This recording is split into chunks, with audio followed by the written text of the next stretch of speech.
si j'avais un message à transmettre au monde, ce serait quoi? Dieu est amour. Il a construit l'être humain à son image et à mon avis, tout être vivant à son image. Et donc nous sommes intrinsèquement que de l'amour.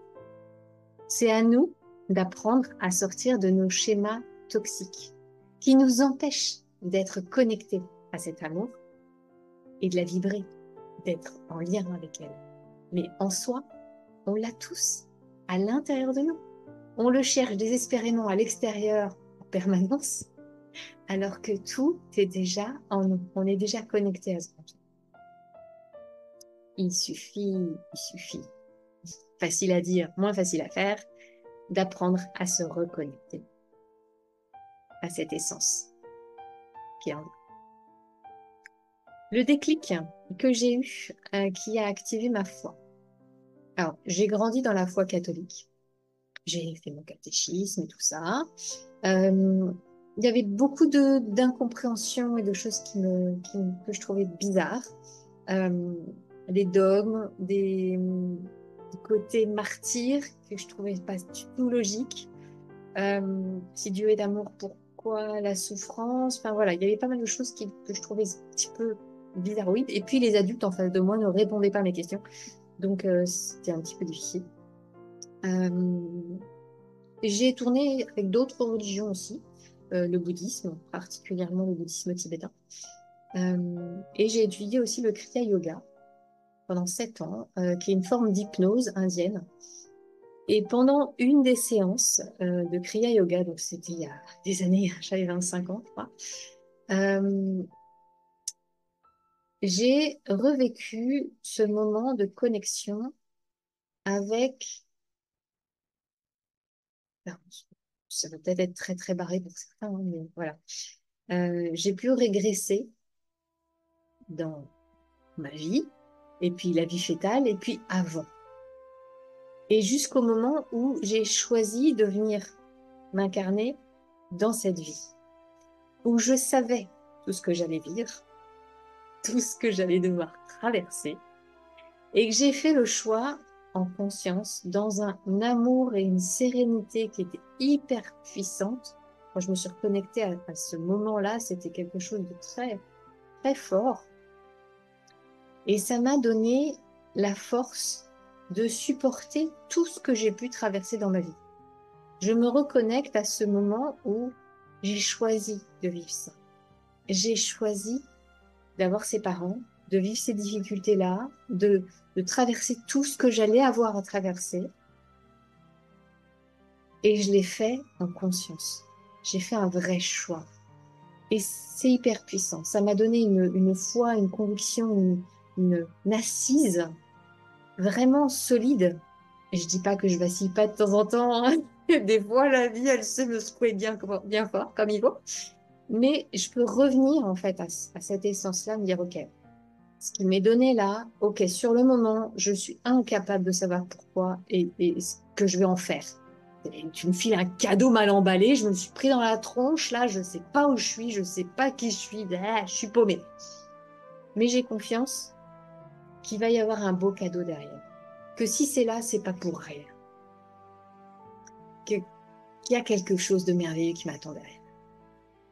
Et ça peut pas se faire comme moi j'avais décidé.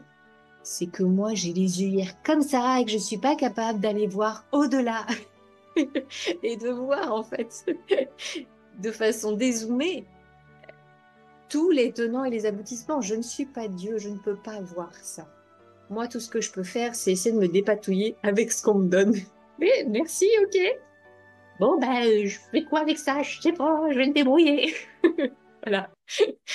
J'ai vraiment cette sensation-là. Une bénédiction, une parole pour cette période. Moi, j'aime beaucoup, c'est pas une situation, une citation, c'est un dogme, je pense. Aide-toi et le ciel t'aidera. C'est quelque chose que j'ai beaucoup dans la tête pour prendre ma responsabilité et oser me mettre en chemin. Aide-toi et le ciel t'aidera. Le premier pas, c'est à toi de le faire. La confiance, c'est à toi de l'avoir. L'action, c'est à toi de la mener. Ok, une fois que tu vas faire le premier pas, tu vas sentir que tu as du monde derrière toi. Tu vas sentir des ailes, tu vas sentir tout ça. C'est comme un peu comme, je sais pas si vous avez déjà fait du vélo électrique. Eh ben, le premier coup de pédale, il n'y a pas encore le moteur électrique qui aide. Donc, il faut y aller. Et il faut se mettre debout et il faut appuyer. En plus, un vélo électrique, c'est lourd. Et ben, voilà, quand on a des réacteurs dans le dos, oui, on est des fusées hyper puissantes, mais il faut le décollage. Et le premier coup de pédale, eh ben, ça nous demande un effort. Et des fois, l'effort, il est très important. Mais c'est quand même à nous de le faire. Attendre que les autres le fassent, ça n'apportera rien. Aide-toi, le ciel t'aidera. Fais le premier pas, donne le premier coup de pédale et après tu verras que tu as un super moteur hypersonique derrière qui va pouvoir t'aider. Mais en attendant, c'est à toi de bouger et de faire le premier pas. Euh, une vision pour un monde où chacun embrasse l'amour. C'est beau. Alors bien sûr, j'ai une vision idéale où toutes les femmes pourraient accoucher dans l'amour, sans souffrir, avec de la douleur. Je dis pas, la douleur fait partie de l'accouchement, mais c'est contraction, expansion, qu'elle soit bien accompagnée à ça, et que le bébé puisse naître dans cet amour, dans cet accueil, en prenant conscience et soin de ce petit être qui vient au monde et qui vit déjà un traumatisme énorme de passer dans un truc comme ça, de passer de la vie liquide à la vie aérienne. C'est déjà énorme. Et puis après qu'on laisse les enfants libres de leur curiosité. Un enfant, c'est pas un être humain à moitié construit qu'on a besoin d'éduquer. Non, il a déjà tout ce qu'il faut en lui. Tout ce qu'il a besoin, c'est d'un terreau fertile pour pouvoir pousser. Et c'est à nous de leur offrir ce terreau sécure et fertile pour pouvoir pousser, nous adultes, et les laisser libres de leur curiosité. Un enfant, ça aime apprendre. Ça aime être curieux, ça aime découvrir par tous ses sens. Donc, leur laisser ça pour qu'ils deviennent des adultes conscients, pleins de potentiel, libres d'être qui ils sont en fait. C'est vraiment ça, c'est libre d'être qui ils sont. Et après, j'ai aussi une vision un peu euh, plus large, en me disant, mais tout est déjà parfait. C'est juste moi, avec ma petite vision d'humain, où je vois cette période et le monde qui m'entoure dans un prisme.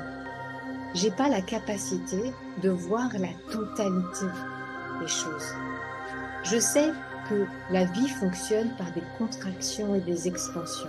Et peut-être qu'il y a des endroits où on est dans une grosse contraction qui n'est pas forcément très confortable.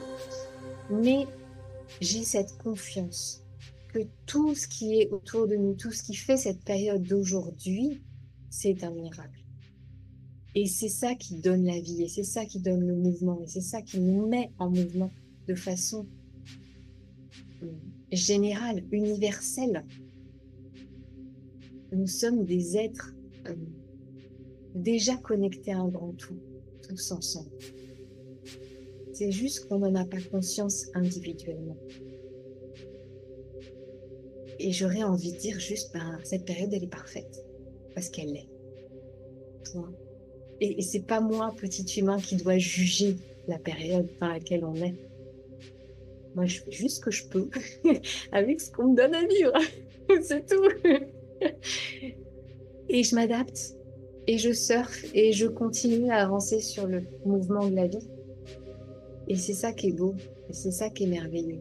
Donc j'aurais envie de vous dire, ben, surfez, surfez sur toutes les vagues qui vous sont offertes à vivre.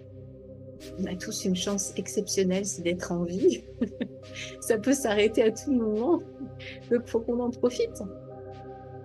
Ça relève du miracle, en fait. Il y a plein de gens qui aimeraient arriver à notre âge et d'être à peu près en bonne santé et d'être, voilà, avec les sens qui sont là. Et donc, c'est juste être dans la gratitude que tout est déjà à sa place et que c'est pas à moi, le petit humain, qui doit juger la période dans laquelle je vis. Ouais, je vis, c'est déjà bien. Voilà le message que j'avais envie de vous partager. Je vous souhaite le meilleur. Prenez soin de vous. On avance ensemble. À bientôt. Ciao.